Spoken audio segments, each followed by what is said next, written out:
Haleluya. Bapak Ibu Saudara, hari ini firman Tuhan kita berjudul Kasih Tuhan dan Kepastian Keselamatan Jiwa. Saya yakin di dalam hidup ini tidak ada yang lebih indah daripada kasih Tuhan. Kasih Tuhan adalah yang terindah, adalah yang termahal, adalah yang termanis, yang paling luar biasa, yang dapat dirasakan oleh seorang manusia, yang dapat diterima oleh seluruh umat manusia. Dan saya yakin di dalam tiap hati umat manusia, tiap-tiap orang di antara kita merindukan kasih yang sejati. Tidak ada yang tidak mau dikasihi.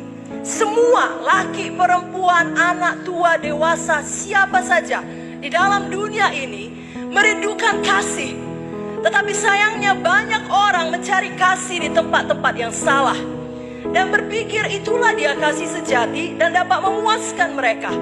Tetapi kita mengerti, kita diingatkan lagi pada pagi hari ini bahwasanya kita berasal dari Tuhan.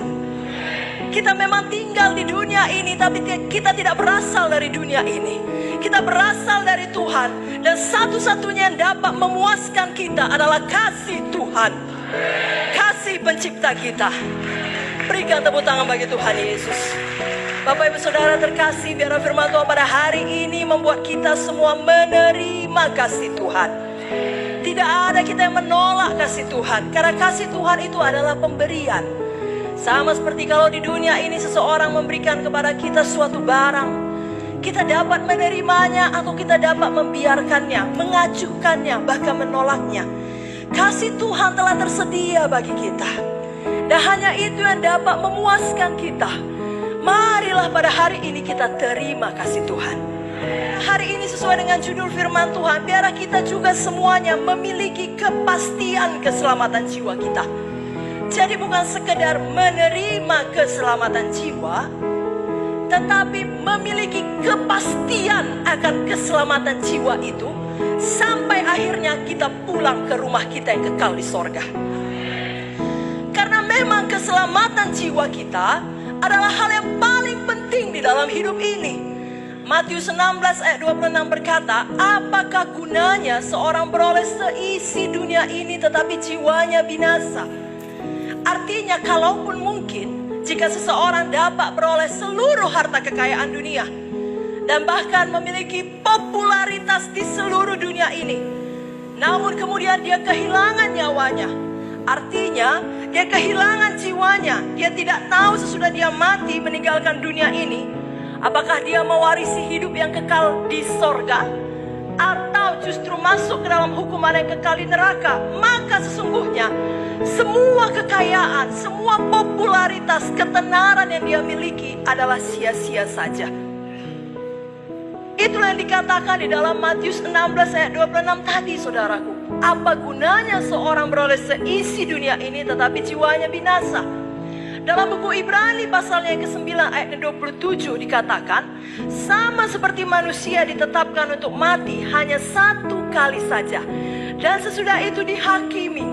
Maka ayat ini berarti semua manusia sudah ditetapkan untuk hidup satu kali dan mati satu kali, lalu harus menghadap penghakiman Tuhan. Apakah dia masuk sorga atau masuk neraka? Jadi kehidupan ini tidak berhenti ketika kita menghembuskan nafas terakhir kita di dunia. Kehidupan kita berlanjut di dalam kekekalan. Dan hari ini kita diingatkan lagi dan lagi bahwasanya keselamatan jiwa kita hanya dapat kita peroleh oleh karena iman, oleh karena percaya kepada Tuhan Yesus Kristus. Tidak ada nama lain di bawah kolong langit yang dapat memberikan keselamatan selain daripada nama Yesus. Nama di atas segala nama. Hanya dialah Tuhan dan Juru Selamat yang hidup. Dan ingatlah, kita tadinya ada dalam kegelapan setan, dipindahkan Tuhan ke dalam kerajaan Tuhan Yesus, kerajaan terang. Dan jangan pernah mau kembali ke dalam kerajaan gelap.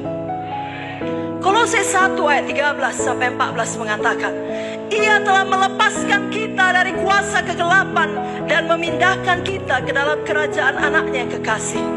Di dalam Dia kita memiliki penebusan kita, yaitu pengampunan dosa. Di dalam siapa kita memiliki penebusan kita, Bapak Ibu Saudara? di dalam Yesus. Efesus pasalnya yang kedua, ayatnya ke-8 sampai 9 mengatakan dengan sangat jelas. Efesus 2 ayat 8 sampai 9. Sebab karena kasih karunia kamu diselamatkan oleh iman. Itu bukan hasil usahamu tetapi pemberian Allah. Itu bukan hasil pekerjaanmu. Jangan ada orang yang memegahkan diri.